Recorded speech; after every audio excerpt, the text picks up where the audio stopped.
बिस्मिल्लाहिर्रहमानिर्रहीम। अस्सलाम वालेकुम नाज़रीन, आप देख रहे हैं प्रोग्राम सिटी एट 10 और मैं हूं आपकी मेज़बान अना यूसुफ। इस दुआ और इस उम्मीद के साथ कि अल्लाह ताला हम सब के लिए आसानियां पैदा करे और हमें आसानियां बांटने की तौफीक अता फरमाए।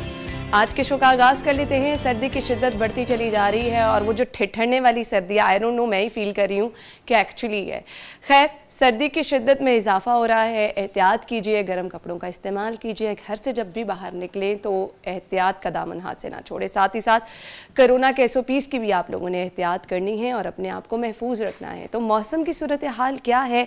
मुख्तलिफ इलाकों में सुबह धुंध भी थी और धुंध में जब ऑफिस आना पड़ता है, ड्राइव बहुत आप कॉन्शियस होके करते हैं, तो कभी कभी आप लेट भी हो जाते हैं। इसीलिए मार्जिन रख के टाइम का आप अपने दफातर के लिए निकले। मेरी तरह तो बिल्कुल नहीं टाइम पे पहुंचे। सबसे पहले जुनेद की तरफ जाते हैं और जुनेद से जानते हैं आज मौसम कैसा रहेगा। सर्दी की शिद्दत बढ़ रही है, कोई बारिश के इम्कानात भी हैं? जी जुनेद। जिस वक्त शदीद धुंध ने पूरे शहर को अपनी लपेट में ले रखा है और अगर आप देख सकें तो आज शहर के मुख्तलिफ इलाकों में जो है वो शदीद धुंध भी रिकॉर्ड की गई है। और अगर मोटरवे की बात की जाए तो वहाँ मोटरवे भी जो है शदीद धुंध की वजह से जो है वो बंद रही है। और महकमा मौसमियात के मुताबिक आइंदा 2 से 3 रोज़ तक जो है शदीद सर्दी के साथ साथ जो है सुबह और शाम के औकात में जो है वो धुंध पड़ने का इम्कान है। और महकमा मौसमियात के मुताबिक आज सुबह के वक्त कम से कम दर्जा हरारत जो है वो 3 डिग्री सेंटीग्रेड रिकॉर्ड किया गया, जबकि आज ज़्यादा से ज़्यादा दर्जा हरारत 16 डिग्री सेंटीग्रेड तक जाने का इम्कान है। और दिन के मुख्तलिफ औकात में जो है मुख्तलिफ टेम्परेचर रिकॉर्ड किया जाएगा, लेकिन 16 डिग्री जो है वो मैक्सिमम जो है वो रिकॉर्ड किया जा सकेगा। दूसरी जानब अगर स्मोक की बात की जाए तो आज भी एयर क्वालिटी इंडेक्स जो है 199 रिकॉर्ड किया गया। और दूसरी जानब अगर हवा में नमी के तनासब की बात की जाए तो सुबह के वक्त जो है वो 73%, जबकि शाम के वक्त जो है वो 55% तक जाने का इम्कान है। आज बादल और सूरज की आंख मचोली का सिलसिला भी जो है वो जारी रहेगा, लेकिन इसके बावजूद मौसम जो है वो खुश्क रहेगा। शहर में बारिश का कोई इम्कान नहीं है, शदीद सर्दी रहेगी। और महकमा मौसमियात ने आइंदा 2 से 3 रोज़ तक मौसम इसी तरह खुश्क रहने का इम्कान जाहिर किया है। और धुंध भी जो है आइंदा 2 से 3 रोज़ तक जो है इसी तरह बरकरार रहेगी। सुबह और शाम के वक्त जो है वो ज़्यादा धुंध, जबकि दिन के औकात में जो है कम धुंध जो है वो पड़े। ठीक है, thank you so much Junaid. मौसम की सूरत हाल बता रहे थे और जुनेद के पीछे जो बैकग्राउंड में धुंध नजर आ रही है उसकी वजह से ऑब्वियसली हम देखते हैं मोटरवे भी बंद होता है, फ्लाइट ऑपरेशन भी मुतासिर होता है। तो मोटरवे की सूरत हाल से भी आपको अपडेट कर देते ताकि वो लोग जिन्होंने मोटरवे के रास्ते से जाना है कहीं पर, उनके लिए भी आसानी हो जाए। तो फारान इस वक्त मोटरवे पे मौजूद है। जी फारान, बताइएगा, शहर में तो मुख्तलिफ इलाकों पर धुंध है, मोटरवे पर सूरत हाल क्या है और मोटरवे बंद है तो कब तक खोली जा रही है?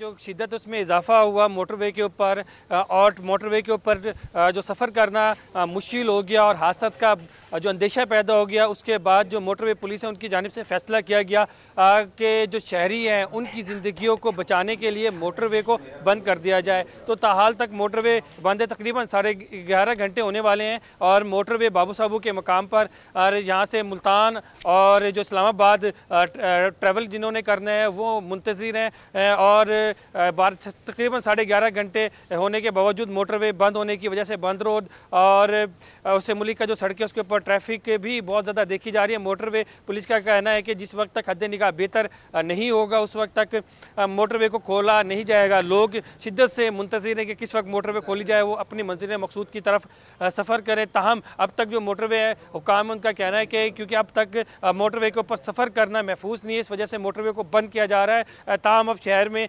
सूरज चमकना शुरू हो गया है और इम्कान है कि बहुत जल्द जो मोटरवे है वो खोल दी जाएगी। जी अच्छा फारहान, ये बताइएगा, मोटरवे जैसा कि आपने कहा कि 11 घंटे हो गए और अभी जो धुंध की शिद्दत नजर आ रही है तो गाड़ियों की खासी लंबी कतारें लग जाती हैं, तो कुछ ऐसा मोटरवे पुलिस की जानिब से नहीं किया जाता लोगों को इन्फॉर्म करने के लिए कि जब मोटरवे को खोला जाए तभी वो अपने घरों से निकले, ताकि वो जो एक लंबी लाइनें ट्रैफिक की लग जाती हैं उससे भी बचा जा सके, लोगों को भी परेशानी ना हो, टाइम भी वेस्ट ना हो, लंबी कतारों में लग के इंतजार भी ना करना पड़े? देखिए, मोटरवे हुकाम की जानिब से कोई ऐसा है तो नहीं कि हर किसी शहरी को बताया जाए कि वो मोटरवे इस वक्त बंद कर दिया। ताहम उनकी जानिब से हेल्पलाइन ज़रूर है 130, क्योंकि जैसे ही मौसम करवट लेता है तो शहरियों की जिम्मेदारी है कि अगर वो चाहते हैं कि मोटरवे के ऊपर सफ़र करें तो मोटरवे की हेल्पलाइन के ऊपर वो रब्ता कर लें, क्योंकि GT रोड के ऊपर भी बहुत ज़्यादा धुंध होती है। तो शहरी शायद सोचते हैं कि मोटरवे के ऊपर ट्रैवलिंग करना ज़्यादा महफूज है। ताहम क्योंकि मोटरवे के खुले इलाके में यहाँ धुंध की शिद्दत ज़्यादा होती है, डेंस धुंध होती है, जिसकी वजह से मोटरवे को बंद किया जाता है। ताम क्योंकि लोग घरों से निकले हुए होते हैं, ट्रैवलिंग कर रहे होते हैं, उन्होंने अपने ज़रूरी काम के लिए वक्त पर पहुँचना भी होता है। तो ख़ास तौर पर जो हैवी ट्रैफिक है वो मोटरवे बहुत ज़्यादा इस्तेमाल करती है, क्योंकि शहर के अंदर और उन्हें जीटी रोड के ऊपर ट्रैवलिंग करने की इजाज़त नहीं मिलती है, तो वो मोटरवे बहुत ज़्यादा इस्तेमाल करती है, तो इस वजह से यहाँ लंबी कतारें लग जाती हैं। मुझे ये बताइएगा फरहान, कोई टाइम बताया जा रहा है कि मोटरवे कब खोली जाएगी? अभी तो फिलहाल धुंध बहुत ज़्यादा नजर आ रही है, आपके पीछे सर्दी की शिद्दत भी ज़्यादा है,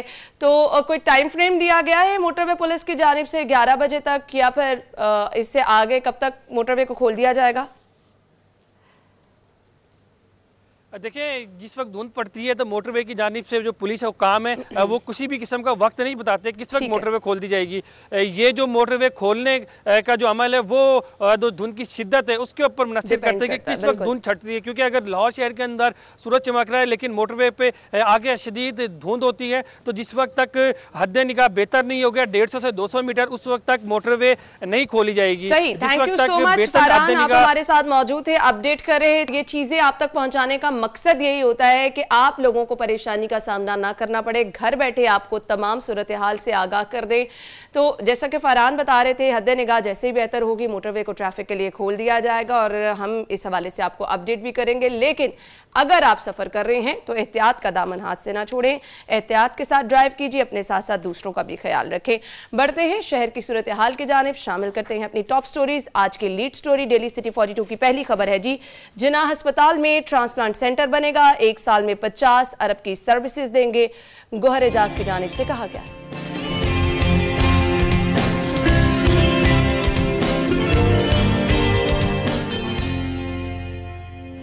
शहर में कोरोना के बाद जारी, मजीद 11 शहरी जाम बहक, 354 नए मरीज।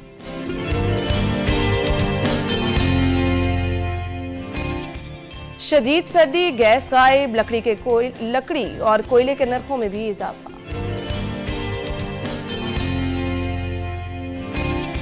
मुबैना पुलिस मुकाबला, डॉल्फिन के 4 अहलकार लाइन हाजिर।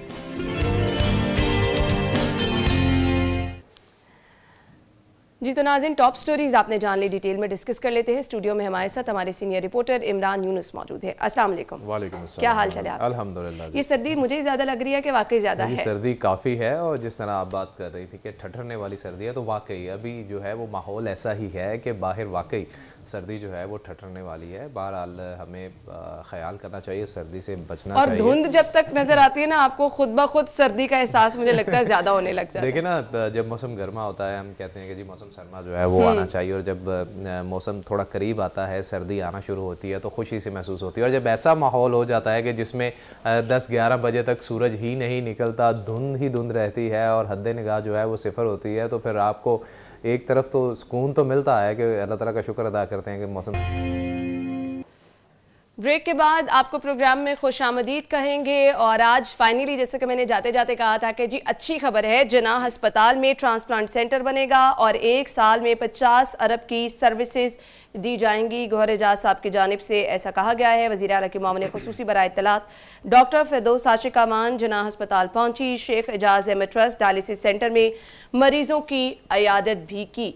इमरान भाई, कैसे देखते हैं इस इकदाम को? देखिए जी, इसमें तो कोई दो राय नहीं है कि हमारे जो हॉस्पिटल्स हैं उनमें बेहतरी की ज़रूरत है, और वहाँ पर अपग्रेडेशन की जो है उस चीज़ की भी ज़रूरत है, और पब्लिक प्राइवेट पार्टनरशिप के तहत ही सही कुछ बेहतरी तो आ रही है। तो हम नो डाउट, अगर हम बात करें शेख एजाज ट्रस्ट की, तो पहले फ्रेंड्स ऑफ पीआईसी के हवाले से हम देखें, वहाँ पर भी काफ़ी काम जो है वो हेल्थ में देखने में सामने आया। और उसके बाद जिन्ना हॉस्पिटल को जो है वो मेरे ख्याल के, जहाँ तक मेरा ख्याल है कि ये तो पूरे जिन्ना हॉस्पिटल को जो है वो टेक ओवर किया जा रहा है, क्योंकि शेख एजाज अहमद डायलिसिस सेंटर में जो खिदमात हैं वो तो किसी से ढकी छुपी नहीं है। जी बिल्कुल ऐसे। और गोहर एजाज साहब ने कल जिस तरह बताया कि 1 साल में 50 अरब की सहूलियात जो है वो दी जाएगी, तो इस वक्त अशद ज़रूरत है। और मेरे ख्याल के मुताबिक गोहर एजाज साहब की शख्सियत के हवाले से बात करें तो मेरे ख्याल से मुखय्यर हजरात के लिए ये एक मिसाल है कि जिस तरह वो सोशल रिस्पॉन्सिबिलिटी को देखते हुए जो है वो आवाम की खिदमत के लिए आगे बढ़ रहे हैं, तो बाकी जो मुखैर हजरात हैं मेरे ख्याल से उनको भी आगे आना चाहिए, या तो इनका साथ दें या फिर अपने तहत ऐसी कोई ना कोई कोशिश जो है वो करते रहें। चूँकि हमारे यहाँ पर सेहत के हवाले से बात करें, तालीम के हवाले से बात करें, बहुत ज़्यादा काम करने की अभी भी ज़रूरत है। हम गवर्नमेंट की बात यहाँ पर नहीं करेंगे फ़िलहाल, हम तो सिर्फ यही बात करेंगे कि मुखैर हजरात को अगर लेकर बात की जाए और पब्लिक प्राइवेट पार्टनरशिप के तहत किया जाए। खैर गवर्नमेंट भी इसी चीज़ की तरफ जो है वो जा रही है कि पब्लिक प्राइवेट पार्टनरशिप के तहत जो है वो इदारों को बेहतर किया जाए किसी ना किसी तरीके से।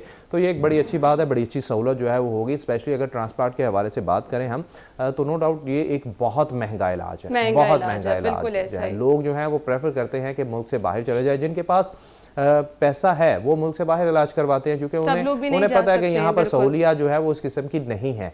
और अगर आपको लाहौर जैसे शहर में ऐसी सहूलत मिल जाएगी तो मेरे ख्याल से ये नो डाउट एक बहुत बड़ा और जिन्ना अस्पताल शहर का बड़ा अस्पताल है। इसके हवाले से जो चीज खबर में मेंशन की गई है, ऑपरेशन थिएटर को जो है अपग्रेड किया जा रहा है। जितनी बड़ी तादाद में यहाँ पर लोग आते हैं और जिस तरह हर रोज मरीजों का इलाज मुआलजा यहाँ पर चलता है, ऑपरेशंस होते हैं, तो ये एक मेरे ख्याल से मरीजों के लिए ब्लेसिंग है कि ऑपरेशन थिएटर्स को भी अपग्रेड किया जा रहा है। जदीद सहूलियात को देखते हुए अगर वहाँ पे हर चीज जो है वो जदीद होगी तो मरीजों का इलाज भी फौरी बर वक्त और अच्छा हो सकेगा। अना देखें, मैं यहाँ पर बात करूँगा कि कोई भी गवर्नमेंट हो, मैं ये बात नहीं करता कि पीपल्स तहरीक इंसाफ की गवर्नमेंट हो या नून लीग की गवर्नमेंट हो, ये अपने अपने दौर में कुछ ना कुछ काम करती रही हैं, लेकिन अंजाम तक नहीं पहुंचाया जाता, मतलब मुकम्मल नहीं किया जाता। थोड़ा सा जो है वो आटे में नमक के बराबर जो है वो चीज़ें जो है वो शुरू की जाती हैं, प्रोजेक्ट जो है वो शुरू किए जाते हैं। मेरे ख्याल के मुताबिक जैसे इन्होंने हुकूमत में आने से पहले ऐलानात किए जाते हैं कि हम जी हेल्थ सेक्टर में इतना इन्वेस्ट करेंगे, एजुकेशन सेक्टर में इतना इन्वेस्ट करेंगे, लेकिन वो चीज़ बाद में उस तरह नज़र नहीं आती।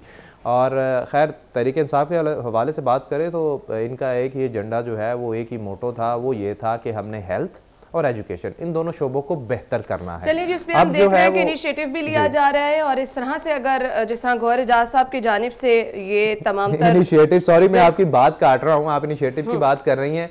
देखिए नो डाउट गौहर एजाज साहब की हम बात करें, ये बड़ा अच्छा चीज़ है कि जो ये करने जा रहे हैं कि जना हॉस्पिटल में ट्रांसप्लांट सेंटर जो है वो बनाने जा रहे हैं। दूसरी तरफ आप ये भी देखें कि एक और ट्रांसप्लांट हॉस्पिटल जो है वो बनना था, लेकिन गवर्नमेंट उसको शुरू ही नहीं कर पाई। अगर वो भी शुरू हो जाता तो यकीन जाने कि एक बहुत अच्छी सहूलत जो है वो पब्लिक को मिल सकती थी। खैर वो गवर्नमेंट सेक्टर की बात है, वो गवर्नमेंट ने खुद करना था, वो खैर उनसे नहीं होना। अब भाई इनसे नहीं होना तो फिर फ्रेंड ऑफ PIC से रब्ता कर लें या गौहर एजाज साहब से खुद जाके मिल लें कि भाई काइंडली उसको भी चला दें। तो बिलाशुबा ये एक अच्छा इकदाम उठाया गया है और जिनाह अस्पताल में ट्रांसप्लांट सेंटर बनाया जाएगा तो बहुत सारे मरीज जो हैं उससे मुस्तफिद भी हो सकेंगे। हम अगली खबर की तरफ बढ़ते हैं। अगली खबर हमारे पास है, शहर में कोरोना की मौजूदा सूरत हाल क्या है जी। कल के हमारे पास फिगर है गुज़श्ता 24 घंटे के, जिसके मुताबिक 11 शहरी जाँ बहक हुए हैं, 354 नए मरीज सामने आए हैं, 134 ICU, 33 मरीज वेंटिलेटर पर हैं। और इसके साथ साथ हम बार बार जिक्र करते हैं कि SOPs पर अमल दरामद कराने में किस हद तक कामयाबी है, डिस्ट्रिक्ट गवर्नमेंट इसमें क्या किरदार अदा कर रही है। लॉकडाउन वज़ीर आज़म साहब बार बार कह रहे हैं कि नहीं किया जाएगा, तो फिर आप इस फिगर को कैसे कंट्रोल करेंगे? इमरान भाई कहिएगा। देखिए लॉकडाउन के हवाले से बात करें तो जलसे से पहले ये जो PDM का जलसा था उससे पहले इन्होंने स्मार्ट लॉकडाउन जो है वो लगाया और उसके फौरी बाद जो है वो खोल भी दिया गया। खैर चलें, कोरोना को कंट्रोल करने के हवाले से हम ये समझेंगे कि इन्होंने मुख्तलिफ़ जगहों पर जो है वो लगाया था। देखें हम बात यहाँ पर फिर यही करेंगे कि गवर्नमेंट ठीक है वो SOPs पर अमल दरामद कैसे करवाती है, कैसे नहीं करवाती, या क्या हिकमत अमली अपना रही है। शहरियों का एक बहुत बड़ा किरदार जो है वो इसमें है कि अगर शहरी इसमें अपनी जिम्मेदारी का जी शहरी अपनी जिम्मेदारी का एहसास करेंगे तो ये वबा जो है वो कंट्रोल हो सकती है। अदरवाइज़ जो पहली लहर में सूरत हाल थी खुदा न खास्ता वो हो सकती है। आप देखें ना कि अभी भी तालीमी इदारे जो हैं वो बंद हैं, अभी भी सोशल डिस्टेंस की बात जो है वो की जा रही है, लेकिन लोग उस तरह सूरत हाल का इदराक नहीं कर रहे जिस तरह लोगों को करना चाहिए था। तो पहली लहर में भी लोग जो है उन्होंने जो है वो इस किस्म की अपनी सीरियसनेस जो है वो शो नहीं की थी, जिसकी वजह से ये बात जो है वो फैली और उसके बाद अब दोबारा से ये फैलने जा रही है। लेकिन एक और अच्छी चीज़ जो है वो बहुत अच्छी जो देखने में सामने आई, खैर सिटी 42 की जानिब से ही ये इनिशिएटिव जो है वो लिया जा रहा है। जो वैक्सीन जो है जो ट्रायल बेसिस पर सामने आ रही है उसके लिए सिटी 42 जो है वो रज़ाकाराना तौर पर जो है वो आगे बढ़ रहा है और इसके जितने एम्प्लॉयज़ हैं वो भी वैक्सीन जो है वो करवा रहे हैं, सिर्फ इसलिए कि तमाम वो लोग जो वैक्सीन करवा रहे हैं मोस्टली वो लोग जो हैं वो इस चीज़ से गुजरे हुए हैं। अगर मैं बात करूं मैंने भी क्वारंटाइन में जो है वो रहा हूं, मैं भी शिकार हुआ हूं कोरोना का, और वैक्सीन जो है वो कल हमने करवाई है सिर्फ इसलिए कि इंशाल्लाह जब वैक्सीन ये कामयाब हो जाएगी और मार्केट में आ जाएगी, इस इलाज मुआवजे के लिए इस्तेमाल होगी, तो यकीनन हम फ़ख्र से ये कह सकेंगे कि हमने भी अवामी फलाह के लिए, खिदमत खल के लिए कोई काम किया है। तो नो डाउट हमें खुशी है कि सिटी 42 के प्लेटफॉर्म से ही सही खैर हमने ये कदम जो है वो उठाया। सही, और ये अच्छा इकदाम उठाया गया है। जहां पर ये इकदाम उठाए जा रहे हैं, जहां पर वैक्सीन की बातें भी की जा रही हैं, वहां पर ये चीज़ें भी लोगों को बताना बहुत ज़्यादा ज़रूरी है कि इंशाल्लाह हम दुआ गो हैं कि जल्द वैक्सीन आ जाए। लेकिन इसके बावजूद हमें अब इसके साथ रहना सीखना है। लॉकडाउन की ऑप्शन, जैसा कि वज़ीर आज़म साहब ने कहा कि लॉकडाउन अब नहीं किया जाएगा, तो जब लॉकडाउन नहीं किया जाएगा तो अब हमें अपने लाइफस्टाइल को इस तरह से मैनेज करना है, क्योंकि बारहा ये चीज़ें नहीं आप रिपीट कर सकते कि आप बाजार बंद कर दें, दुकानें बंद कर दें, मार्केटों में कोई ना जाए, स्कूल्स कितनी देर बंद रह सकते हैं। तो इसका सबसे अच्छा तरीका यही होता है कि आपने करना ये है कि आप जब कभी भी बाहर भी जाएं, एहतियाती तदाबीर का दामन हाथ से ना छोड़ें।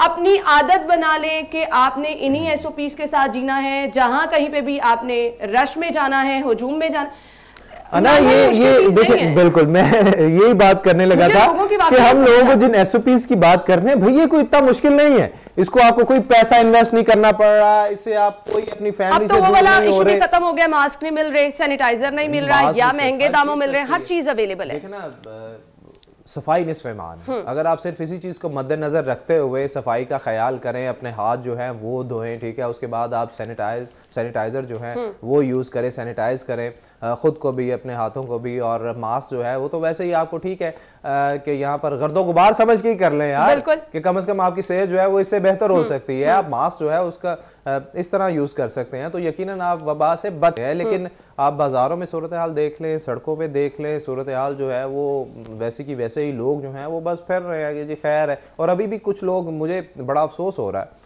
कि कल जब वैक्सीन हमने इंजेक्ट करवाई, ट्रायल में शामिल हुए, तो आप यकीन जाने शाम को जब हम कुछ दोस्तों को बता रहे थे तो वहाँ कुछ और लोग जो है वो बैठे हुए थे, और अभी भी कुछ लोग यही कहते हैं कि जी कोरोना शरोना कुछ नहीं है, कोरोना शरोना कुछ नहीं है, ये हुकूमत ड्रामा कर रही है, ये कर रही है, ये वो कर रही है। तो लिटरली उन लोगों की सोच को देख के ना हैरानगी होती है। लेकिन इस चीज से जो अमवात हो रही है क्या ये मजाक है? लोग वेंटिलेटर पर हैं, ये मजाक है? इमरान भाई, हमने पहली लहर में देखा कि आपके इर्द गिर्द वाले लोग कोरोना का शिकार हो रहे थे, अगेन वैसा ही हो रहा है। और इसके बावजूद अगर आप लोग कहे कि कोरोना नहीं है तो फिर मेरे ख्याल से आप अपने साथ ज्यादती करेंगे, आप अपनी जिंदगी को अहम नहीं समझ रहे हैं। ये एहतियात सिर्फ और सिर्फ आपके लिए है।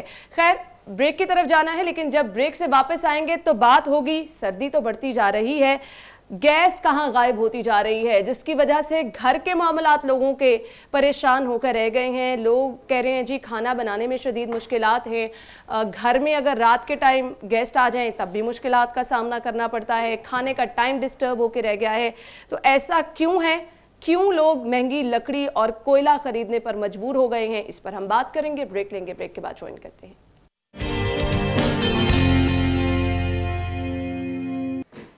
ब्रेक के बाद आपको एक बार फिर से खुशामदीद कहेंगे। और जैसे जैसे सर्दी की शिद्दत में इजाफा हो रहा है, वैसे ही आपको मुख्तलिफ इलाकों से खबरें ये भी मौसूल होना शुरू हो गई हैं कि जी गैस नायाब होती जा रही है, और मामलात घर के इस कदर मुतासर होकर रह जाते हैं। जहाँ कहीं छोटे बच्चे हैं वहाँ पर तो बहुत ज़्यादा मुश्किलात का सामना करना पड़ता है। क्या कहेंगे इमरान भाई? देखें जी, हर साल की तरह इस साल भी सूरत हाल ऐसी ही रहने वाली है कि गैस जो है वो घरों में गायब हो जाएगी, और लोग जो हैं वो वावेला करते नज़र आएंगे कि जी घरों में गैस नहीं आ रही, चूल्हे जो हैं वो ठंडे हो गए हैं। दूसरी तरफ अगर बात की जाए कि लकड़ियाँ जो हैं वो उनके नर्ख और कोयले के नर्ख जो हैं उसमें काफ़ी इजाफा हो चुका है। तो अगर हम इस हवाले से ही बात करें सिर्फ, तो जो लोग लकड़ी जलाते हैं, मेरे ख्याल से ये एक जुर्म है ना, मेरे ख्याल से ये एक जुर्म है। वो क्यों? क्योंकि हम, आप देखें ना, लकड़ी आप जला रहे हैं, हम अपनी ऑक्सीजन को जला के हाइड्रोजन पैदा कर रहे हैं। बिल्कुल। और आप ये सूरत हाल देखें ना कि लकड़ियाँ ऑब्वियसली काटी जाती हैं, दरख्त काटे जाते हैं, जंगल जो है वो वीरान होते चले जा रहे हैं। खैर, छांगा मांगा के हवाले से रिसेंटली मेरा विज़िट हुआ और मैंने जो सूरत हाल देखी 3 साल पहले वहाँ पर जितने घने जंगलात थे या जंगल थे, दरख्त थे, अब वैसे वहाँ पर नजर नहीं आते। वटएवर वो चोरी होता है या जो भी मामला है वो एक अलग चीज है। लम्हा फिक्रिया तो ये है कि गैस गायब हुई, अगर लोग चलें ऑप्शनली लोगों ने कुछ तो करना है, खाना तो बनाना है, लकड़ियां खरीदने जा रहे हैं वो भी महंगी, कोयला भी महंगा, यानी कहीं से लोगों की जान को बिल्कुल ऐसे लोगों का तो कसूर नहीं है इसमें ना, लोगों का कसूर नहीं है। मैं तो जस्ट लोगों ने ढूंढना है ना। बिल्कुल मैं एक पिक्चर क्लियर कर रहा हूँ कि हम देखें कि हम कितना जुल्म कर रहे हैं अपने साथ, कि हम अपनी ऑक्सीजन को खत्म करके हाइड्रोजन पैदा कर रहे हैं। बिल्कुल। और दूसरी बात यह कि लोगों का इसमें कोई कसूर नहीं है। ऑब्वियसली रोजमर्रा जिंदगी के मामला तो चलाने हैं ना, रोजमर्रा जिंदगी के मामला चलाने। अब घर में अच्छा, अब इस खबर के मुताबिक इमरान भाई ये बताया गया है 10 घंटे गैस सप्लाई मुअत्तल करना शुरू कर दी गई है। शाहिद सिप्रा साहब हमारे साथ टेलीफोन लाइन पे मौजूद है। अस्सलाम वालेकुम शाहिद सिप्रा साहब, क्या हाल चाल है आपके? वालेकुम अस्सलाम जी, मैं ठीक ठाक। शाहिद सिप्रा साहब, असल में जैसी ऐसी कोई खबर हमारे पास आती है ना, तो मुझे कहीं ना कहीं लगता है कि लोग भी समझते होंगे आप ना जिम्मेदार हो, शिकायतें आप तक हम ज्यादा पहुंचाना शुरू कर देते हैं।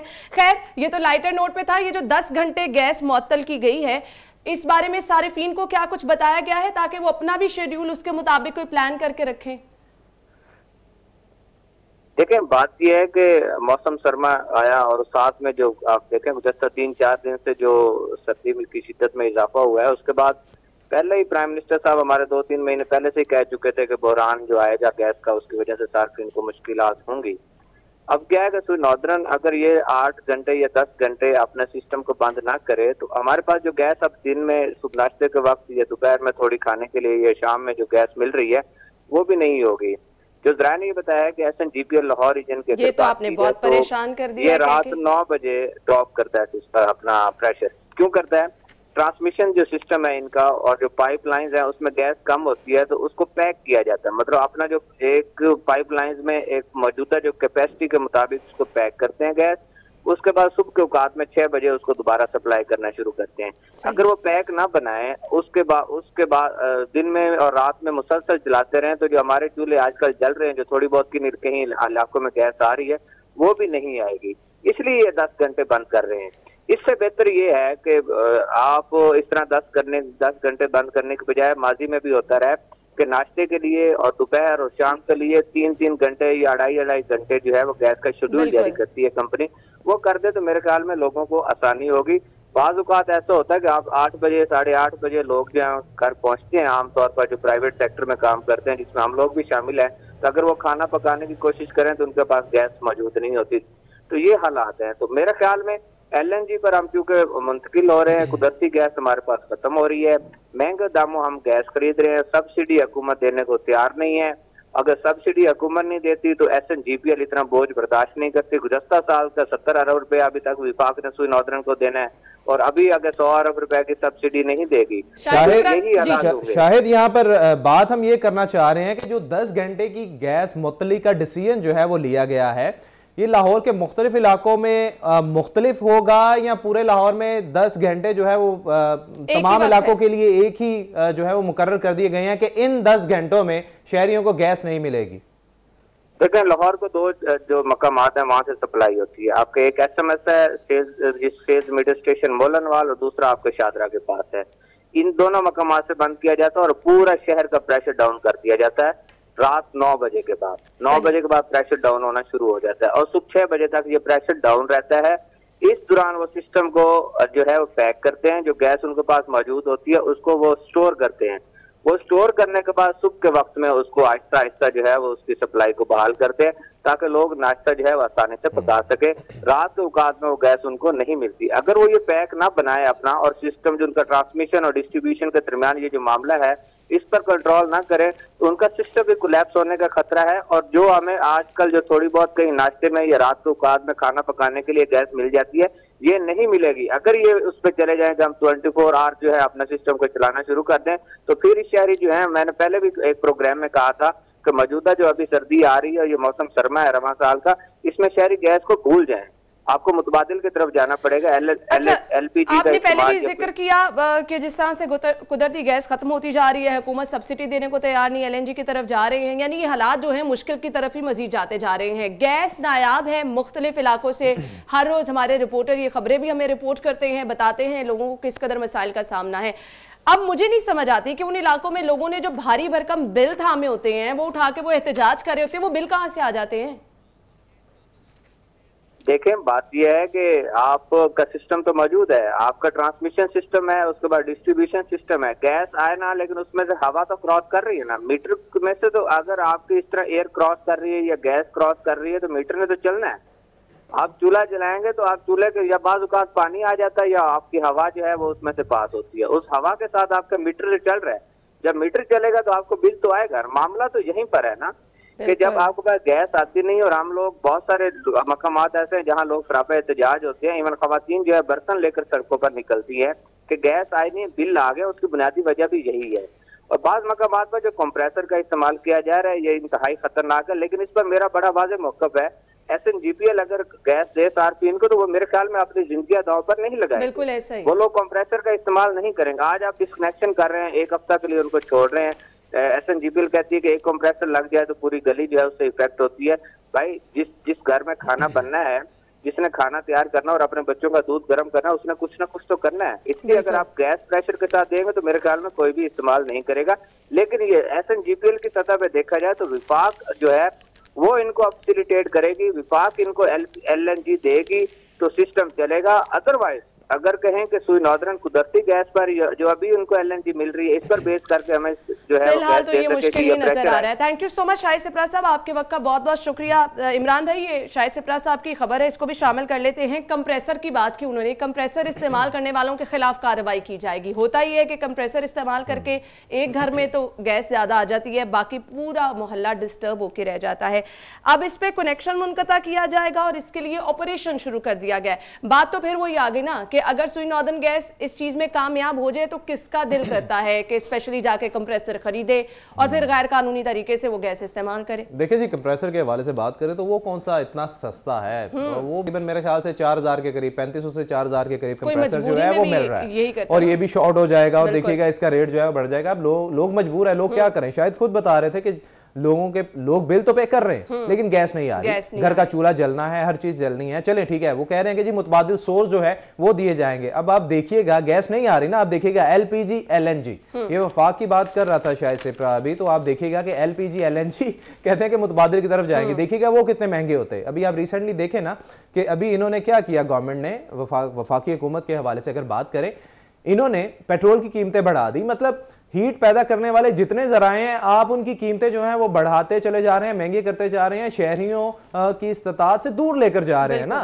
तो फिर लोग क्या करेंगे? अब LPG LNG की तरफ लोगों को अब अगर आप मूव करेंगे तो देखिएगा आने वाले दिनों में हमारे रिपोर्टर शहजाद खान या बाकी जो रिपोर्टर हैं आप देखिएगा वो भी ये खबरें दे रहे होंगे कि चीजें कितनी महंगी हो गई। तो फिर लोग क्या करें, लोग क्या करें? मुतबादिल गवर्नमेंट अगर कुछ और दे रही है, गैस के मुतबादिल दे रही है, तो खुदारा उसके रेट भी उतने के रखने चाहिए कि लोग इजीली उसको यूज कर सकें, यूटिलाइज कर सकें। और ये हुकूमत का काम है लोगों के लिए आसानियां पैदा करना। नाज़रीन, फिलहाल मुझे जाना है एक ब्रेक की तरफ, ब्रेक लेंगे और ब्रेक के बाद आपको ज्वाइन करते हैं। ब्रेक के बाद आपको खुशामदीद कहेंगे और अब बात कर लेते हैं मुबैना पुलिस मुकाबला। डॉल्फिन के चारों अहलकारों को लाइन हाजिर कर लिया गया है। मकतूल के वालिद का बयान भी मुकदमे का हिस्सा बना लिया गया है। कत्ल की दफात शामिल की गई हैं। चूंकि हमने देखा कि एक रोज़ कबल जो है वो कोट लखपत पे एहतजाज भी किया गया, रोड मुकम्मल तौर पर बंद कर दी गई थी और इंसाफ का मुतालिबा किया जा रहा था, और अब ये दफात शामिल की गई हैं। जी इमरान भाई। अन्ना, देखिए ये कोई पहला वाक़या नहीं है कि डॉल्फिन की फायरिंग से जो है वो कोई शहरी जो है वो जाँ बाग हुआ हो। मैं यहाँ पर डाकू का वर्ड या किसी और का वर्ड नहीं यूज़ कर रहा, मैं शहरी का वर्ड यूज़ कर रहा हूँ। वटएवर फिर आगे वो क्या किस घर से जा रहा था या क्या हो रहा था वटएवर। लेकिन अगर हम बात करें कि डॉल्फिन एहलकारों को जब ये फोर्स बनाई गई थी तो मुझे अच्छे से याद है कि इनको पहली चीज़ जो ये बताई गई थी कि आपने कोशिश ये करनी है कि जिंदा आप किसी को गिरफ्तार करें। जो फुटेज सामने आई थी और मुख्तलिफ बयान सामने आ रहे हैं, डॉल्फिन एहलकार कह रहे हैं कि जी उसने हम पे फायरिंग की, उसके हाथ में गन थी, जबकि फुटेज जो है वो उसके मुतबादिल थी, उसमें कुछ ऐसी चीज़ जो है वो नज़र नहीं आ रही थी। और लेकिन उसमें एक चीज़ जो है वो वाज़े तौर पे ये देखी जा सकती थी कि ये उसको ज़िंदा गिरफ्तार कर सकते थे कि जब वो गिरा है या ज़ख्मी था वटएवर जो भी था तो पास आके मारने की क्या ज़रूरत थी। तो खैर इस चीज़ को वो देखने की ज़रूरत है कि आपको शहरियों के तहफ़्फ़ुज़ के लिए जो है वो बनाया गया है और इसकी जिम्मेदारी सौंपी गई है, लेकिन बदले में आप शहरी देखे, चाहे वो चोर है, चाहे वो डकैत है, चाहे वो कातिल है, जो भी है तो शहरी ना, मतलब आपकी जिम्मेदारियां जो हैं वो ये है कि आपने उसे जिंदा गिरफ्तार करना है, बजाय ये सुनना जानना फिर कानून के मुताबिक कार्रवाई होना, ये बहुत जरूरी। तो देखें ना कि अब खैर प्रॉप तो हो रहा है, तहकीकात जो है वो जारी हैं, अब देखें इस चीज़ में क्या निकलता है। लेकिन देखें हमेशा की तरह होगा यही कि क्लीन चिट जो है वो डॉल्फिन को लाजमी मिल जाएगी, जैसे हमेशा माजी के वाकयात जो है उनको उनके तनाजुर में अगर मैं बात करूं, अफसोस का बाइस बनती है ना, आप इस तरह के वाकयात को रोक नहीं सकते बल्कि आप मजीद दावत देते हैं। शहरियों का एतमाद उठ जाता है ना, फिर शहरियों जो हमारी अगर हम बात करें थानों की पुलिस है उस पर भी शहरियों का एतमाद इसी वजह से उठा था ना कि उनकी सुनवाई जो है वो नहीं होती थी और जो मजलूम होता था उसका साथ जो है वो नहीं देती थी पुलिस, ये माजी में इसी तरह होता था। तो यही सूरत हाल जो है फिर अब डॉल्फिन के साथ शहरियों का होना शुरू हो जाएगा, शहरियों का एक माइंड सेट बन जाएगा कि डॉल्फिन करती क्या है, जहां भी देखेंगे इसको डर जाएंगे लोग। ऐसे ही है, और पहले लोग ये शिकायतें करते हैं कि डॉल्फिन के सिर्फ हम गश्त ही देखते हैं, कभी प्रॉपर तौर पर इनकी ना तो ऐसा कोई रिस्पॉन्सिबिलिटी सामने आई है ना ही कोई काम सामने आए। अगली खबर की तरफ जाते हैं। हुकूमती और इत्तेहादी अरकान असम्बली पर 1.5 अरब के फंड निछावर, लाहौर के लिए सिर्फ 25 करोड़ रुपए इसमें रखे गए हैं, क्या कहेंगे इमरान भाई? देखें जी, अगर मैं बात करूं कि अरकान असम्बली को जो फंड्स दिए जा रहे हैं ये बेसिकली उनको उनकी स्कीमों के दिए जा रहे हैं, डेवलपमेंट फंड्स हैं इनको कहा जाता है। अच्छी बात है, डेवलपमेंट फंड्स जो है वो इनको दिए जाने चाहिए, लेकिन कानून तो ये कहता है कि अरकान असम्बली चाहे वो हुकूमती हैं, अपोजिशन के हैं या इत्तेहादी, आपको सब में बराबर की तकसीम जो है वो करना चाहिए। लेकिन कोई भी गवर्नमेंट हो वो आके यही करती है कि हमेशा अपने अरकान असम्बली और इत्तेहादियों को फंड जो है वो जारी करते हैं, जो अपोजिशन के अरकान असम्बली होती है उनको फंड्स नहीं दिए जाते। लेकिन ये बात है कि लाहौर के लिए सिर्फ जो है वो 25 करोड़ जो है वो रखे गए हैं। ये मेरे ख्याल से लाहौर से फिर ज्यादती जो है वो होने जा रही है, क्योंकि लाहौर में अभी भी बहुत ज्यादा काम करने वाला है, बहुत ज्यादा प्रोजेक्ट जो है वो अभी भी रुके हुए हैं। अच्छा, और इन फंड्स में पहले से जारी मंसूबे जो हैं उनको अगर मुकम्मल कर लिया जाए तो मेरे ख्याल से वही बिल्कुल वो भी बहुत बेहतर हो जाएंगे। बहुत ज्यादा ऐसे मंसूबे हैं जिनको अभी भी जो है वो तकमील की ज़रूरत है, और नई स्कीमों को तो खैर छोड़ देना, वो तो दरकिनार, पुरानी स्कीमें जो हैं वो भी अभी तक मुकम्मल जो है वो नहीं हो पा रही। लेकिन उम्मीद यही की जा सकती है कि अब जो अरकान असम्बली और इत्तेहादियों को फंड्स दिए जा रहे हैं मे भी अब सूबा जो है वो बेहतरी की तरफ चला जाए, चूँकि वैसे भी चलिए हम ये कह सकते हैं कि उम्मीद की कोई एक किरण नजर आई है कि बेहतरी की तरफ जा रहे हैं। चलिए बहुत बहुत शुक्रिया, थैंक यू सो मच आपके कीमती वक्त के लिए। नाज़रीन, हमें जाना है एक ब्रेक की तरफ, ब्रेक लेंगे, आप जानिए न्यूज़ हेडलाइंस, जिसके बाद हम शो में दोबारा हाजिर होंगे तो आपकी मुलाकात करवाएंगे अपने मेहमानों से। हमारे साथ रहिएगा। ब्रेक के बाद आपको एक बार फिर से खुशामदीद कहेंगे और प्रोग्राम के इस हिस्से में हम आपको बागों के शहर का वो मंजर दिखाने वाले हैं जिसको देख के एक्चुअली बहुत ज्यादा अफसोस होता है, क्योंकि शहर लाहौर की सफाई की मिसालें दी जाती थी कि शहर की सफाई जो है उस पर कोई कॉम्प्रोमाइज नहीं किया जाता, और अब बागों के शहर में हर जगह हमें कचरा ही कचरा, कचरे के ढेर नजर आ रहे हैं। पोश इलाकों में ये सूरत हाल है जहां पर सफाई की हमेशा से मिसालें दी जाती थी। लोग जो हैं वो इस कदर परेशान होते चले जा रहे हैं कि गंदगी बढ़ती जा रही है, बागों का शहर कचरा कुंडी में तब्दील होकर रह गया है।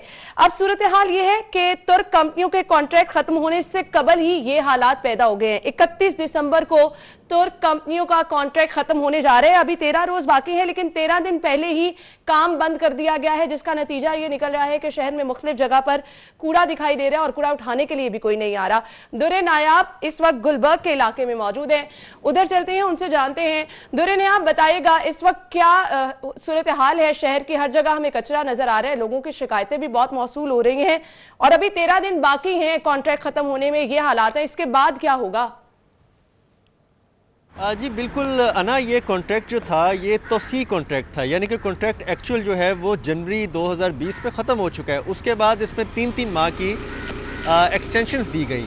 अब तीसरी एक्सटेंशन भी दिसंबर में ख़त्म हो रही है और उससे पहले तुर्क कंपनियों ने ज़ाहिर बात है अपना वाइंड अप करना है, मशीनरी को वाइंड अप करना है, जितनी वर्कशॉप है उनको खाली करना है और जितना उनके पास एक्स्ट्रा स्टाफ है उनको भी उन्होंने नोटिस दे के फारिग करना है। बहुत सारे प्रोसेस होते हैं जिससे गुजरते हैं, लेकिन देखना यह है कि क्या लाहौर वेस्ट मैनेजमेंट कंपनी को पहले ख्याल नहीं आया कि 6 महीने पहले नया कॉन्ट्रैक्ट करते, लोकल हायरिंग करते, लोकल कॉन्ट्रैक्ट करते, या आपके पास कोई ऑल्टरनेट रिसोर्सेज थे MCL के पास, वो रिज्यूम करते और मशीनरी को लाते, वर्कर्स को लाते। 13,000 वर्कर्स है लाहौर शहर में। सफाई की ये हालत है कि मैं अभी मुतवस्सित इलाकों में और गरीब इलाकों में नहीं गया जहाँ पे कम आमदन वाले लोग रहते हैं। मैं तो उन हाई फाई एरियाज में जा रहा हूँ, गुलबर्ग में मौजूद हूँ जहाँ पे पोश इलाके हैं। और उसके बाद यहाँ पे VVIP रूट्स हैं, यहाँ पे वुज़रा रहते हैं, बड़े बड़े लोग रहते हैं, और वहाँ पे 24 घंटों के अंदर 3-3 दफ़ा कूड़ा उठाया जाता था।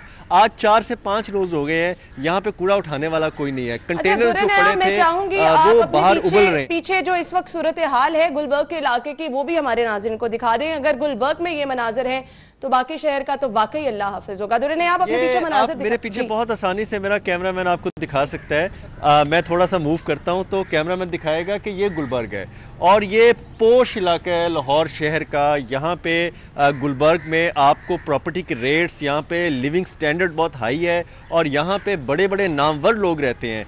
और यहाँ पे वज़ीर आला समेत जो वुज़रा हैं उनके गुज़र भी होता है, यहाँ पे रूट्स लगते हैं। लेकिन लाहौर शहर में सफाई का ये हालत देखकर वाकई शहरी बहुत आसपास से गुजरने वाले बहुत परेशान हैं।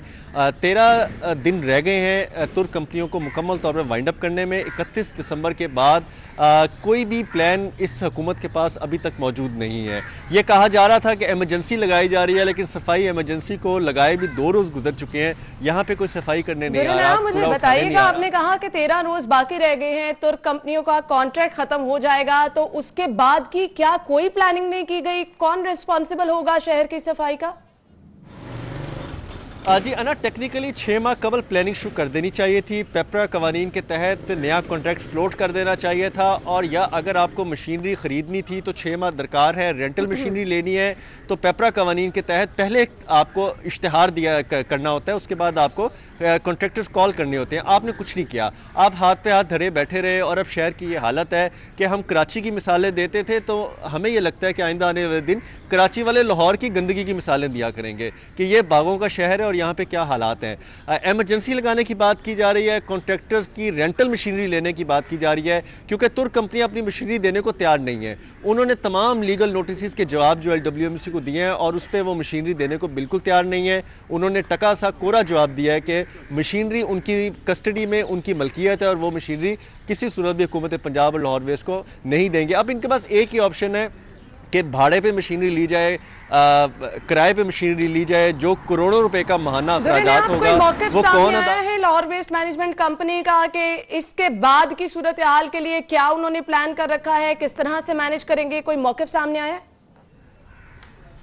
जी कल मौक़िफ़ तो दूर की बात, लाहौर वेस्ट मैनेजमेंट कंपनी हुकाम कतरा रहे हैं मीडिया को फेस करने से, उनके पास कोई जवाब नहीं। और कल सेक्रेटरी लोकल गवर्नमेंट ने CO MCL इमरान अली सुल्तान को वार्निंग लेटर दिया है और वार्निंग जारी की है कि अगर उनकी कारकर्दगी यही रही शहर में तो उनके खिलाफ सख्त कार्रवाई की जाएगी। हुकूमत बस वार्निंग दे रही है, अफसरान काम करने को तैयार नहीं है, उनके बस में कुछ नहीं है। लेकिन लाहौर की हालत रोज़ बरोज़ बिगड़ती जा रही है और ये बैकलॉग एक दिन का उठाने के लिए 3 दिन दरकार होते हैं और यहाँ पे तो 3 से 4 दिन का बैकलॉग है। इसको कितने दिन लगेंगे शहर को इस सूरत में जीरो वेस्ट करने पर, ये आप इसका अंदाजा खुद ही लगा सकती हैं। बिल्कुल सही कहा आपने, थैंक यू सो मच दुर्रे नायाब। और जैसा कि दुर्रे नायाब ने भी ये चीज़ मेंशन की है कि ये शहर की सूरत हाल है, इसी वजह से शायद मौक़िफ़ देने से भी वो लोग गुरेजा हैं। और फिर हमारी अपनी टीम ने MD साहब से रब्ता करने की बहुत कोशिश की है, राब्ता नहीं हो पाया, उन्होंने टेलीफोन नहीं रिसीव किया। ये वजूहात आपके सामने हैं जिसके बिना पर ऐसा हो रहा है कि मौक़िफ़ देने के लिए कोई मीडिया पर आने को भी तैयार नहीं।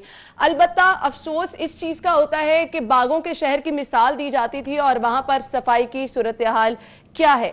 हम आगे बढ़ते हैं और शामिल करते हैं अपने सेगमेंट्स, जिसमें सबसे पहले जान लेते हैं आज के भाव क्या है।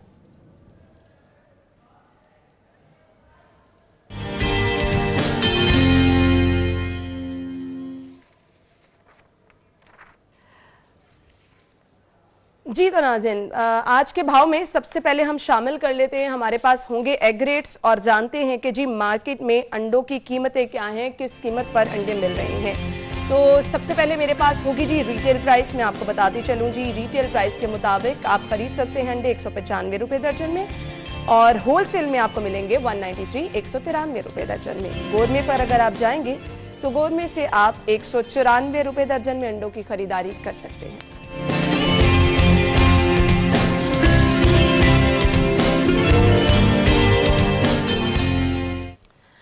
जी, और अब अगले सेगमेंट की तरफ जाते हैं, शामिल करते हैं बचत बाजार।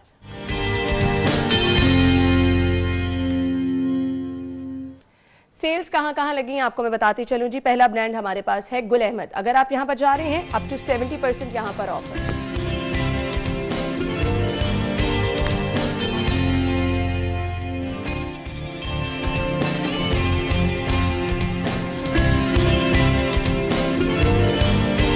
बोनेंजा पे अगर आप जा रहे हैं यहां पर अप टू 50% ऑफ है।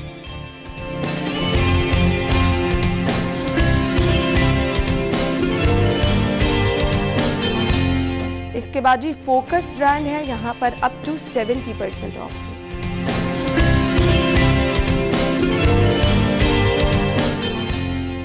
बीच ट्री पे अगर आप जाएंगे अप टू 50% ऑफ से आप फायदा उठा सकते हैं।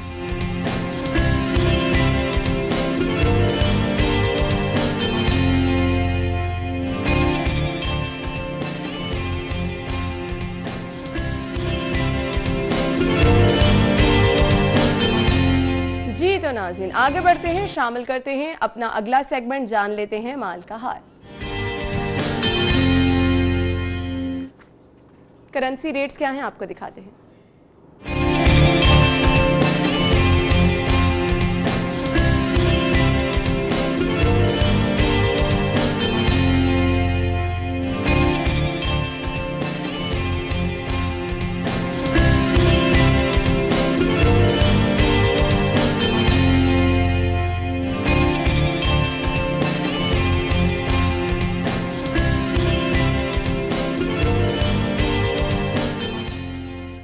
जी तो नाज़रीन माल का हाल आपने जान लिया। पेट्रोलियम मसनूआत की कीमतों में ये जो हालिया इजाफा हुआ है इस पर अवाम का शदीद रद्द-ए-अमल सामने आया है। हम बढ़ेंगे फाहद भट्टी की जानिब जो कि हमें बताएंगे कि अवाम का क्या रिएक्शन है इस पे। जी फाहद। जी, अवाम ने तो पेट्रोलियम मसनूआत की कीमतों में इजाफे को मुस्तरद कर दिया है। अवाम कहते हैं कि पहले ही मुल्क भर में इतनी महंगाई है, पेट्रोल के अलावा जो दूसरी चीज़ें हैं वो इतनी महंगी हैं और ऊपर से अब पेट्रोल की कीमत में भी इजाफा कर दिया गया है। तो यूँ लगता है कि जैसे जो हुकूमत है वो अवाम को मज़ीद दुबाना चाहती है। अवाम का गुजर बसर जो है मज़ीद महंगाई में नहीं हो सकता। एक पेट्रोल पंप पर ही मैं इस वक्त मौजूद हूँ। पेट्रोल की जो कीमत है 104 रुपये 19 पैसे जो है वो हुकूमत की जानिब से मुख्तस कर दी गई है। अवाम का इसके बारे में क्या रद्द-ए-अमल है जानते हैं। जी बताइएगा कि पेट्रोल की कीमत जो है 104 रुपये 19 पैसे जो है हुकूमत की जानिब से की गई है, तो पहले ही इतनी महंगाई है, क्या ये हुकूमत की जानिब से ठीक किया गया? मेरी हुकूमत से गुजारिश है कि हम तनख्वाहदार हैं, हमारी 18,000 सैलरी है, 8,000 हम मकान का किराया देते हैं, मेरे 6 बच्चे हैं, 10,000 में मैं उनके महीना भर उनके अखराजात करूँ, उनको पढ़ाऊँ और जो सर्विस पे आता हूँ अपनी नौकरी के लिए पेट्रोल बैग इस्तेमाल करता हूँ। पहले हम इतने तंग हैं कि हमारा गुजारा बहुत मुश्किल है। हमारी इनसे इल्तिजा है कि हम पर मेहरबानी करें और दूसरा ये मेरी रिक्वेस्ट है कि जिन्होंने अरबों खरबों लीटरों हैं उनसे नकवा लें और हम पे मज़ीद टैक्सों का बोझ ना डाला जाए और जो पेट्रोल की कीमत है इसे कंट्रोल किया जाए, क्योंकि जो बनोने मुल्क इनसे मिलती है वो बमुश्किल 48 रुपये या 50 रुपये तक होती है। तो आपके ख्याल के मुताबिक कितना पेट्रोल होना चाहिए? 1 लीटर कितने रुपए का होना चाहिए? तकरीबन 70 रुपये तक होना चाहिए। इनमें भी इनको काफ़ी इनकम मिलता है, जो टैक्स मिलता है 70 रुपये में, और मज़ीद ये 104 रुपये करके या 105 रुपये कर पे हम पे इतना बोझ डाले कि हम अपने बच्चों की रोज़ी जड़ी ना कमाना बहुत मुश्किल होता है। जी, बच्चों के लिए रोज़ी कमाना जो है वो बहुत मुश्किल हो चुका है। ऐसे हालात में जहाँ पर महंगाई इतनी ज़्यादा है वहाँ पर पेट्रोलियम मसनूआत की कीमतों में भी इजाफा कर दिया गया है, जिस पर अवाम जो है जी वो। फाहद आपका बहुत शुक्रिया। अवाम का रद्द-ए-अमल आपने देख लिया, अवाम परेशान नजर आ रही है और पेट्रोल की कीमतों में कमी का मुतालबा भी किया। ब्रेक के बाद आपको प्रोग्राम में एक बार फिर से खुशामदीद कहेंगे। प्रोग्राम के इस हिस्से में हम बात करने वाले हैं, महंगाई का अक्सर जिक्र किया जाता है, सर्दियों में सस्ता प्रोटीन जो कि सभी इस्तेमाल करना चाहते हैं, अंडों का इस्तेमाल ज़्यादा हो जाता है और चिकन का इस्तेमाल बढ़ जाता है, लेकिन इसके साथ साथ यहाँ पे मैं तो सितम ज़रीफ़ी कहूँगी कि ये है कि कीमतों में होशरुबा इजाफा हर गुजरते दिन के साथ। स्पेसिफिकली अगर मैं अंडे की कीमतों की बात करूँ तो ये 11 तारीख से मेरे पास डाटा मौजूद है। 11 तारीख जुम्मे के रोज़ से 189 रुपीज़ जहाँ पर अंडे थे और आज की कीमत हमारे पास है जी 195 रुपये दर्जन में पहुँच चुके हैं। मंडे से लेकर अगर हम बात करें 192 रुपए, 193 रुपए, 194 रुपए, 195 रुपए आज, यानी कल हम कहें जी 196 रुपए होगा। चिकन रेट भी इसी तरह बतदरीज इजाफा हमने देखा। कंपैरेटिवली अगर पिछले हफ्ते से अब कंपैरिजन करें तो कीमतों में कुछ कमी है, लेकिन ये कमी मुस्तहकम नजर नहीं आती। एक दो दिन आपको कमी नजर आती है, उसके बाद 2 दिन बाद दोबारा से इजाफा, लेकिन अंडों की कीमतों को ब्रेक नहीं लग रही है। इसकी वजूहात क्या हैं? अवाम महंगाई की इस चक्की में पिसती चली जा रही है। हम बात करेंगे आखिर ब्रायलर गोश्त इतना महंगा क्यों हो गया कि आम आदमी की पहुंच से दूर हो गया। अंडों की कीमतों में ये जो होशरुबा इजाफा हो रहा है, इसकी वजह क्या है? स्टूडियो में हमारे साथ हमारे जो मेहमान मौजूद हैं, तारुफ में आपके साथ कराना चाहूंगी। सदर टुलिंगटन मार्केट लाहौर और सदर poultry trader association Tariq Javed साहब ने हमें ज्वाइन किया है। अस्सलाम वालेकुम तारिक साहब। जी वालेकुम अस्सलाम। क्या हाल चाल है आप? बिल्कुल ठीक जी, अल्लाह का बड़ा तारिक साहब, आपने सुनी मेरी तमाम तर गुफ्तगू, लोग वाकई परेशान हो गए हैं इस होशरुबा महंगाई की वजह से। आप क्या समझते हैं? ब्रायलर तो कभी इतना महंगा था ही नहीं। असल में लोग सिर्फ चिकन और अंडे की महंगाई से परेशान नहीं हुए, ओवरऑल हर चीज़ की कीमत बढ़ी है। और जब हर चीज़ की कीमत बढ़ती है, कीमत तो बढ़ी है, लेकिन कहीं पे लोगों की आसानी होनी चाहिए ना। ये तो वो सस्ती चीज़ है जो हर किसी की पहुंच में थी। देखिए, अंडा और मुर्गी जो है ना, एक सस्ती प्रोटीन रही है और रहनी चाहिए, अवाम की बुनियादी ज़रूरत है, हर घर की ज़रूरत है। लेकिन जब इसमें शामिल चीज़ें जिनकी बेस पे ये चलती है या जो बढ़ती है, फलती फूलती है, जब वो चीज़ें महंगी होना शुरू हो जाएंगी तो लाभ महला उसका असर इसकी कीमत पर भी पड़ेगा। उसी की तनासब से ये भी महंगी हो जाएगी। अब इसकी जो बेसिक वजह है उसमें अंडे की कीमत भी शामिल कर दें या मुर्गी में भी, तो लाजमी एक जुज़्व है फीड का मकई, वो आपके भी इलम में होगा। अब जो 850 रुपये किलो मन वाली मकई थी वो 1800 रुपये मन हो गई है। अब 60% तो सिर्फ फीड में वही यूज़ होती है। जब 60% की एक चीज़ उसकी कीमत इतनी बढ़ जाएगी तो उसकी कास्ट फीड की बढ़ेगी। फीड की कास्ट बढ़ेगी तो उसका असर तो मुर्गी और अंडे पर पड़ेगा। और वैसे भी हम जब मुर्गी के रेट का मुवाजना करते हैं तो पिछले 10 साल से मुर्गी के रेट से ही मुवाजना करते हैं, जबकि हमें उसका मुवाजना मटन से, फिश से, बीफ से करना चाहिए। इसी तरह बिल्कुल, हम यहीं से गुफ्तगू का सिलसिला आगे बढ़ाते हैं। तो हम गुफ्तगू का सिलसिला आगे बढ़ाएंगे। तारिक जावेद साहब हमारे साथ स्टूडियो में मौजूद हैं। जी तारिक साहब, क्या फरमा रहे थे आप? मैं कह रहा था कि जब भी हम मुवाजना करते हैं ना मुर्गी के रेट का या अंडे का, तो इसके पिछले 10 साल से मुर्गी के रेट से ही मुवाजना करते हैं। जी 10 साल पहले ये था, 9 साल पहले ये था, जबकि इसका मुवाजना हमें हमेशा मटन, बीफ और फिश से करना चाहिए, जिनकी कीमतें बेतहाशा बढ़ चुकी हैं। कभी ब्रायलर जो है ना वो, अच्छा, अब वो आम आदमी, मुझे आपकी इस बात से आई एम सॉरी इख्तलाफ है, वो आम आदमी जो कि सिर्फ चिकन ही खाता था और उसने चिकन से ही मुआवजना करना है कि आज से 4 महीने पहले चिकन इस कीमत पर मिल रहा था, आज जब वो लेने जा रहे हैं तो इस कीमत पर है। जिसने खाना ही चिकन है वो क्यों मटन और बीफ से मुकाबला करेगा?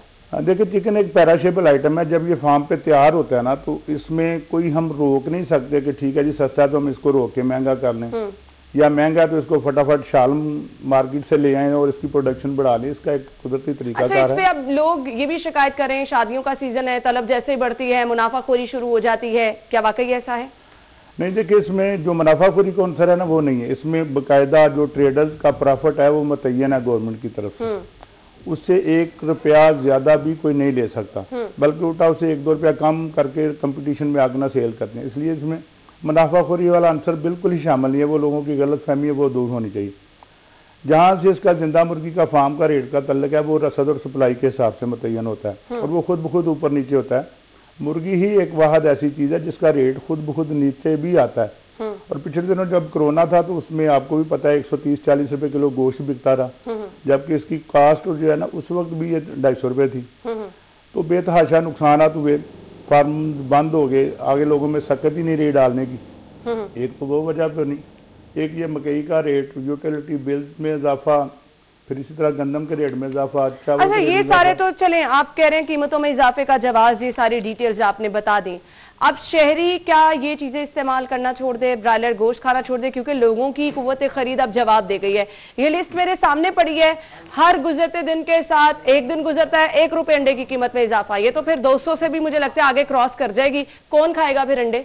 नहीं, ऐसे है कि एक सर्दी की लहर आई है जिसमें अंडे की जो तलब है उसमें इजाफा हुआ है, उसकी वजह से उसमें कीमत में भी थोड़ा सा इजाफा हुआ है। चिकन की कीमत जो है वो थोड़ा थोड़ा कम होना शुरू हो गई। तारिक साहब 195 रुपए तक अंडों की कीमतें पहुंच चुकी हैं और ये जितनी मैंने लिस्ट उठाई है, जैसे मैं पेपर अप करती जा रही हूँ, 1-1 रुपए हर गुजरते दिन के साथ इजाफा है।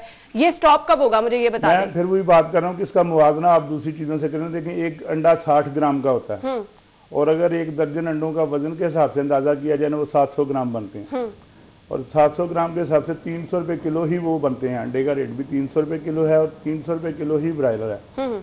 अब आने वाले यानी आपके एंड से आवाम के लिए कोई खुशखबरी नहीं है कि कीमतों में कमी हो जाएगी। मेरी बात सुनने, पूरी खुशखबरी भी हो गई। तो 300 से लेके 250 रुपए किलो तक इसका नॉर्मल रेट रहा करेगा अंडे और मुर्गी का। उसकी वजह इसकी कास्ट का इजाफा है। तो चिकन की कीमत तो आज से थोड़ा थोड़ा कम होना मजीद शुरू हो जाएगी और ये इसमें कमी आ जाएगी। लेकिन अंडा भी क्योंकि सर्दी की लहर मजीद शदीद होने वाली है, इसकी तलब भी बढ़ेगी। ये 200 से ऊपर जाएगा, तो ये जा सकता है, कोई बड़ी जा सकता है, यानी कि जाएगा। और लोग फिर कुव्वत खरीद लोगों की ऑलरेडी जवाब दे चुकी है। इसके बाद क्या होगा ये तो खैर वक्त ही बताएगा। Thank you so much Tariq साहब, आपके वक्त का बहुत बहुत शुक्रिया।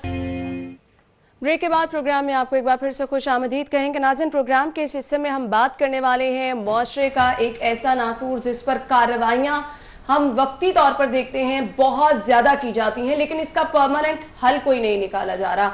मनशियात का इस्तेमाल जो है वो बढ़ता चला जा रहा है और इस पर कोई भी मौसर कार्रवाई हमें नजर नहीं आ रही। ये जहर मुआशरे को दीमक की तरह चाट रहा है। नौजवान इसमें इस कदर जो है हम मुतासर होते नजर आ रहे हैं कि बहुत सारे नौजवान अपनी जिंदगी की बाजी तक हार बैठे हैं और सिर्फ वो नौजवान मुतासर नहीं होते बल्कि उनकी पूरी फैमिली के लिए जिंदगी भर का रोग बन के ये चीज रह जाती है। लेकिन दूसरी तरफ अगर हम देखें कि इस पर काम कितना किया जा रहा है, हम कितना एक्टिव हैं, उस पर कोई काम होता नजर नहीं आ रहा। इसका रिस्पॉन्सिबल कौन है?